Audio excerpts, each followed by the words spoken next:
Okay, guys, I made some space on my phone, and now I'm back for a part two of why animal experimentation slash vivisection is wrong. So continuing with the PETA article with the arguments and counter arguments, here I go. Quote, "We don't want to use animals, but we don't have any other options," end quote. The most significant trend in modern research is the recognition that animals rarely serve as good models for the human body. Human clinical and epidemiological studies, human tissue and cell-based research methods, cadavers, sophisticated, high-fidelity human patient simulators, and computational models, those have the potential to be more reliable, more precise, less expensive, and more humane alternatives to experiments on animals. Advanced microchips that use real human cells and tissues to construct fully functioning postage stamp-sized organs allows researchers to study diseases and also develop and test new drugs to treat them. Progressive scientists have used human brain cells to develop a model, quote, microbrain, which can be used to study tumors as well as artificial skin and bone marrow.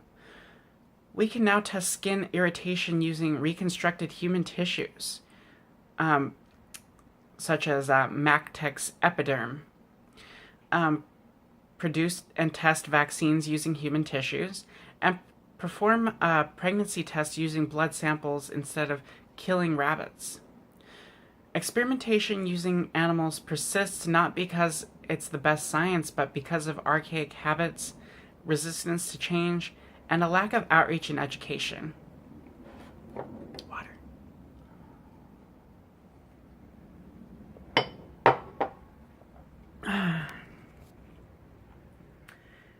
Now, quote, "Don't medical students have to dissect animals," end quote.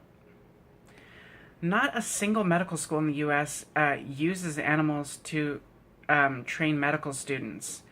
And experience with animal dissection or experimentation on live animals isn't required or expected of those applying to medical school. Medical students are trained with a combination of sophisticated human patient simulators, interactive computer programs, safe human-based teaching methods, and clinical experience. Today, one can even become a board-certified surgeon without harming any animals.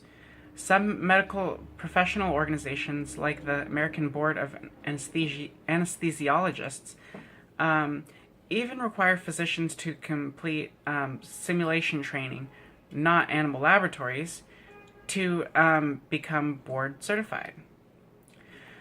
Quote, "Animals are here for humans to use.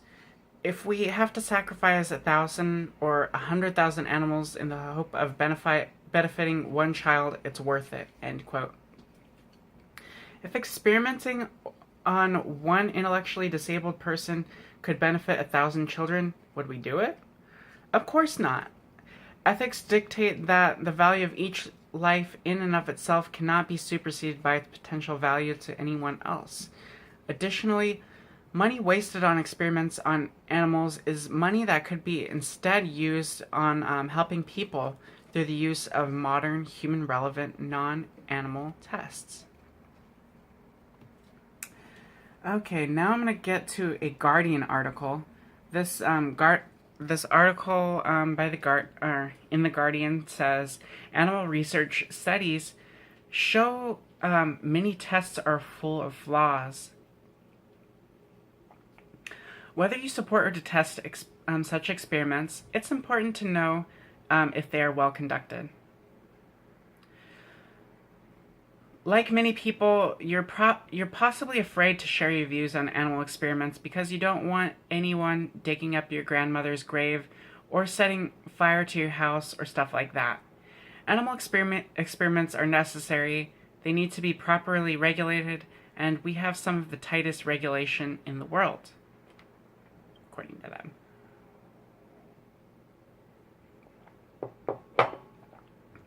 but it's easy to assess whether animals are treated well or to assess whether an experiment was necessary. In the nerd corner, there's another issue. Is the research well conducted, and are the results properly communicated? If it's not, then animals have suffered, whatever you believe that might mean for an animal, partly in vain. The National Center for the Replacement, Refinement, and Reduction of Animals in Research was set up by the government in 2004. Okay, what government are we talking about? This is the Guardian. Oh, it's the U.S. edition. Okay. All right. National Center for the Replacement and Refinement and Reduction of Animals in Research was set up by the government in 2004. It has published in the academic journal PLOS 1 a systematic review or survey of the quality of reporting, experimental design, and statistical analysis of recently published biomedical research using laboratory animals. It's not so good.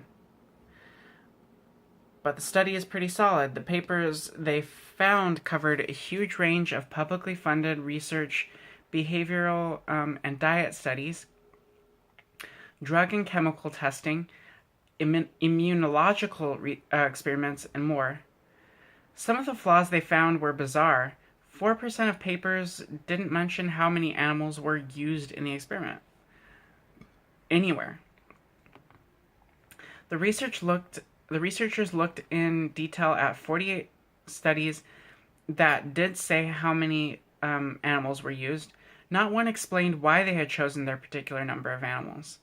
35% of the papers gave one figure for the number of animals used in the methods, and then a different number of animals appeared in the results. That's pretty disorganized. They looked at how many studies used basic strategies to reduce bias in their results, like randomization and blinding. So I know a thing or two about this because I studied, or I was a public health student. If you're comparing one intervention against another, for example, and you don't randomly assign animals to each group, then it's possible you might unconsciously put the stronger animals in the group getting a potentially beneficial experimental intervention, or vice versa, thus distorting your results. If you don't, quote, blind, then you know, as the experimenter, which animals had which intervention. So you might allow that knowledge, even unconsciously, to affect close calls on measurements you take. Or maybe you'll accept a high blood pressure reading when you expected it to be high, knowing what you do about your experiment, but then double check a high blood pressure measurement in an animal where you expected it to be low. Only 12% of the animal studies used randomization. Only 14% used blinding, and the reporting was often poor. Only 8% gave the raw data, allowing you to go back and do your own analysis. About half the studies left the numbers of animals in each group out of their tables. I grew up friends with the daughters of Colin Blakemore, a neuroscientist in Oxford, who spoke out to defend animal research at great personal risk. My first kiss, not one of these sisters, I should say, was outside a teenage party in a church hall in front of two special branch officers sitting in a car with their lights off. I'm not sure what this has to do with the subject at all, but that's what the person put in the article. Okay. People who threaten the lives of 15-year-old girls to shut their father up are beneath contempt. People who fail to damn these threats are similarly contemptible. That's why it sticks in the throat to say that the reporting and conduct of animal research is often poor, but we have to be more grown up. Okay, so they're saying don't protest animal experimenters and vivisectors. They're saying don't threaten the lives of 15-year-old girls. I don't know what the whole story, the backstory on that is. I have no clue. But yes, threatening the lives of innocent people is always beneath contempt, even if they are, you know, people that do very unquestionable or ethical things or are related to those people. Yeah, protest and protest all you want. That's great. And they should, because these experiments are wrong and flawed and unethical. Almost all of the research points to that, with very little human relevance. So why are we still doing it? And why is he using this little anecdote as some kind of a defense? Like threatening innocent people's lives is always beneath contempt. I'm not gonna say that it isn't. But, you know, like, the problems with animal experimentation go so much beyond this little, only 12% of animal studies use randomization, only 14% use blinding. Those are some dumb and or shady researchers. That's what's going on with that.